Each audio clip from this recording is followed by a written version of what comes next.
Hello, ladies and gentlemen. Welcome to the show. Good morning. How are you doing today, man?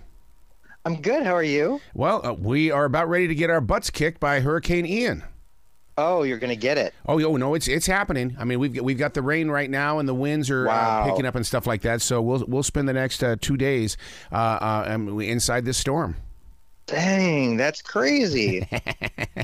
I'm sorry. Well, I hope everyone stays safe. Me too. I mean, it's like the winds first started showing up yesterday, but then this morning we walked out into the rain, and then we'll get gusts and stuff like that. But the actual part of this is supposed to hit around 1-2 o'clock this afternoon. Wow. Okay. Well, please be safe. Absolutely. I think I'm gonna sit here and watch some TV shows. But Bros is not streaming. So, but I've heard some good things, and I've also heard some bad things about it. What's up? What have you heard bad about it? I have not heard anything bad about it yet. That for a rom-com and a first-time rom-com like this, I've been told it's too close to porno. What? Yeah. Okay, I'm so offended by that. I'm just telling you what they told me. I didn't see it. That's oh my God. I'm sorry.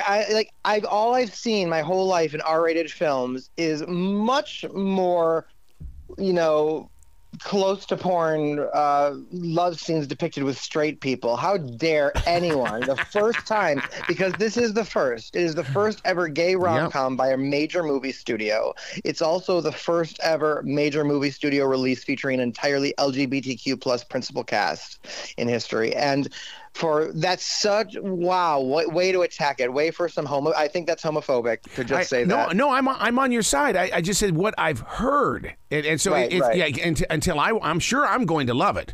And right, no, I'm sure you will, and I think most people will. But I think people who are homophobic will walk away and say that because there's nothing bad they can say about the film. The film is hilarious. It's heartwarming. It's like you laugh, you cry. Mm-hmm. It's like it's as good as any great historical rom-com. I mean, it's up there with When Harry Met Sally or Sleepless in Seattle or Bridesmaids, or it's one of the greatest. It's one of my top 10 favorite films of all time. Oh man. It immediately became one of my favorite films, and partly because I've never so closely before identified with the character. I've just never had that experience.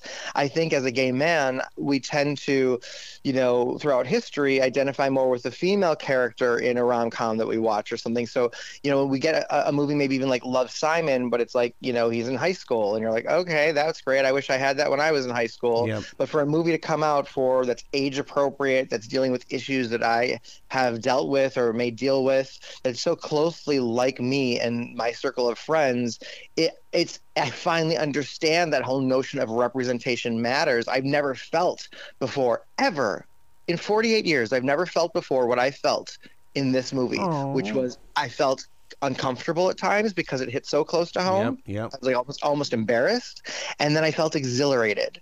And I've never felt those. No character in any movie in history has ever made me feel that way before Billy Eichner's character in Bros. And it's outstanding. I mean, I just loved it. I got to interview him and his co-star Luke McFarlane recently, and my interviews with them are airing on my TV segment today, and they'll be on my website later today.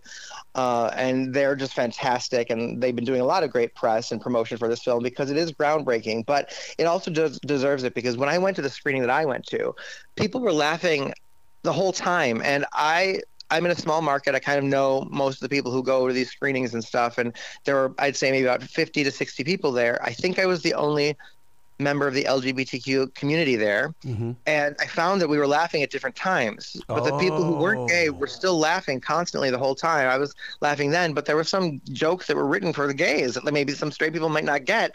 And so I'm laughing out loud then, and I'm like, oh God, they're probably thinking like, what is Ryan doing?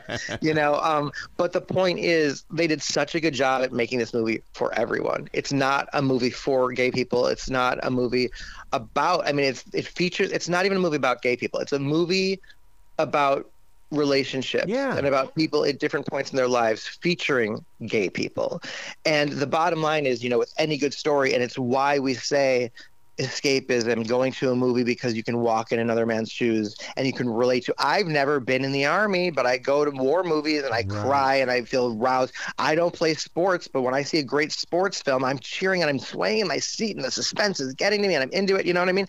So it's like, you don't have to be the people you see on screen. You know, we're not fantasy characters, but we love superheroes. You know, you can connect. It's because the story gets you. If a story connects to you on a universal level, and you relate to it on a human level, it's got you in the palm of its hand. And this movie does that so well. And you will laugh as hard as you've ever laughed in any movie, because this is uncharted territory. Yeah. You know, we've not covered this before this way, so it's really fresh. You see, I'm so glad that I brought that up of things that I've heard, because I would have never gotten this conversation out of you if I would not have brought that up. I mean, because you show passion, you show compassion, and you show that, hey, look, open your eyes to the reality of life. Right. And if you walked a day in my shoes, or spent your time in my body, in my life, what I've been subjected to watching, I mean, even just as an adult, all of the R-rated rom-coms that I've seen, and then to call this one pornocratic. No, I'm sorry. That's offensive. Yeah, because look at all the Seth Rogen movies and things like that. I mean, oh my God, I can't even begin. Hocus Pocus 2. Now, the one thing that I've heard about this, and you know, I try to listen to as many people as possible, is they want to know why is it on TV and not in theaters that that fans of this movie and this series want it on a big screen. Yeah, that I can't answer, and it really should be. And I'm confused by that too. But I will say, 29 years after the first one, we're getting the sequel that was never meant to be. Wow. And it's just so great, because I always wanted, I think, you know, those of us who saw it when it first came out in theaters in 1993 and loved it, and were few, and it didn't do well. And that's why there wasn't talk of a sequel. And it took almost 30 years now of love of fans to come to it, to find it, to herald it, for it to grow as a cult classic, for it to find its audience, its perennial audience, for the marketing and the merchandising to come out around Halloween time and the rest of it, for it to become the beloved classic that it is today.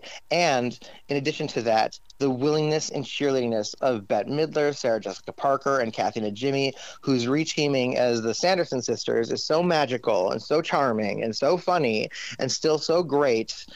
And their chemistry is awesome. That it's just, hey, I already want a third one. Let's make this a trilogy already. It's great. It doesn't fall into the slump of what a lot of sequels do, which is where they just kind of find a way to shoehorn in the original plots. It has some light elements of that, but it also has a really great prequel chapter that's hilarious. And then the sequel part is fresh and new, introduces new characters, goes to new levels. The only problem that I had with the film, aside from I'd love to have seen it on the big screen, is that some of the special effects are lame. Like they're like, you can really see, you can be like, oh, that was a green screen. Unless the preview copy that I saw was not finished yet, but it didn't say anything about temporary effects or graphics or anything. So I think I saw the finished film, and that's a pretty big deal, and that's maybe a reason why you wouldn't put it on the big screen, because if it looked bad on my large TV, it would look even more bad, you know, and it's kind of unacceptable for a company like Disney, who certainly has the money to make live action Lion King look that real. And then to throw up Hocus Pocus 2 and make it look, you can tell when the effects are, it should be excellent. I mean, the technology is there to do the lighting the right way and incorporate effects the right way. We see it all the time where I say, oh my God, the effects are getting better and better. You just cannot tell. And then, so to be able to tell, it's like score. It's like the musical score in a movie when you're not really supposed to notice it. It's supposed to be effective. It's supposed to affect you emotionally, but you shouldn't really notice it unless it's so outstanding it deserves an Oscar, or it's so bad that it's actually taking you out of the movie and distracting you from the dialogue or the story. The effects, you shouldn't really stop and be like, oh God, I can tell it's an effect. Yep. So that's a problem, but it's still a perfect movie, and I loved it. I've already watched it twice. I will watch it many times again. I really, really want a third one. I hope they're all on board. I hope it does very well on Disney Plus. I believe it will. I think everyone that loves Hocus Pocus is going to rally behind this and love this just as much. Wow. I'm really excited to talk about Anne Rice's Interview with a Vampire, because that's where I fell in love with Brad Pitt. I mean, my God. I mean, listen, I am a huge, prior to the Tom Cruise Brad Pitt movie, which I loved. I was obsessed with it because at the time that came out, I was already a huge fan of this book series, The Vampire Chronicles by Anne Rice. I was, I believe, picking up her fourth book in the series in 1995, I think it was, around the time the movie was coming out. And I started to grow my hair out to look like Tom Cruise in the movie like that, kind of do the whole vampire thing. And I had long hair for a couple of years, and I got her to sign my book at a book signing. And I'm in love with these books, and so they're very dear to me. And I do love the movie. But now we've got this TV series adapted into Anne Rice's Interview with the Vampire, airing on AMC and available to stream on AMC Plus. It's a part of their larger Immortal universe. So AMC is doing the Anne Rice's Immortal universe. So next year they're adapting her witch book series called The Mayfair Witches. So we've got that series to look forward to, and we may see some crossover at some point because we saw that in the books as well. But anyway, I love that they're doing it. The commitment to it is great, and I'll let you know, as far as Interview with the Vampire goes, which premieres this Sunday, it's so perfect. It's so great. It's so different. They made enormous changes from the book, like in time and in characters, like huge. And I've read a lot about how so upset people are. And some people make very strong arguments about why not to change certain aspects about certain things. However, now that I've seen it, like a big change is it goes from, in the book, it takes place starting in 1791, and then goes. But in this TV show, they changed that to 1910. That's a huge leap. But what that does is it allows for diversity in casting and timelier issues. And it's in our century, and I think it's stronger for it because it gives all of the drama and the shock more bite. Yeah, there's one thing to deal with. Direct slavery, let's say, in 1710, but in 1910 we're dealing with racism. So the issue, that's an issue that is timely today because we still deal with that in our society, So it's like to have the bite of that and to have a diverse cast, which is a bold choice to make, but then for it to allow these stories and for these, these actors to be as good as they are, and the rest of it, it's like it's great because the shock and the awe is there. Also, I don't know the last time I watched something on AMC. It is so TVMA, or let's say R-rated. There is nudity, the language, some of the things they're describing and doing. I'm like, whoa! Talk about, I'm not going to say pornography, but almost the reaction that pornography would give you. I've been clutching my pearls a couple times watching the show, but the material deserves it because if you read the book, it is that. Yeah. So it's like to be able to be if AMC can go ahead and put that on display, they're giving us what's in the book, and it's like we should be clutching our pearls and screaming at the TV with disgust. That's what the story is. It's great. So I'm loving it. I'm a huge fan of this new series. I highly recommend streaming it on AMC Plus or checking it out on AMC. AMC might have it. I don't know if that version will be edited down. Though, right. Well, AMC is cable, so they can get away with it.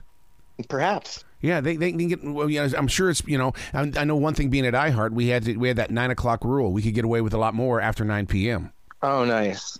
And so maybe so. Well, that's going to be interesting to find out how they're going to do that. Do you have a second to talk about streaming, or do you have to go? I do have to run. Okay, I'm so sorry. One of these days, we got to talk about streaming because of the way people are starting to drop it, like they're cutting their cable cords, and it's like, That's do crazy. it. Exactly. All right, go do your TV thing. I love you, so you be careful. I love you too. Thank you so much, and you be safe, and let's catch up soon.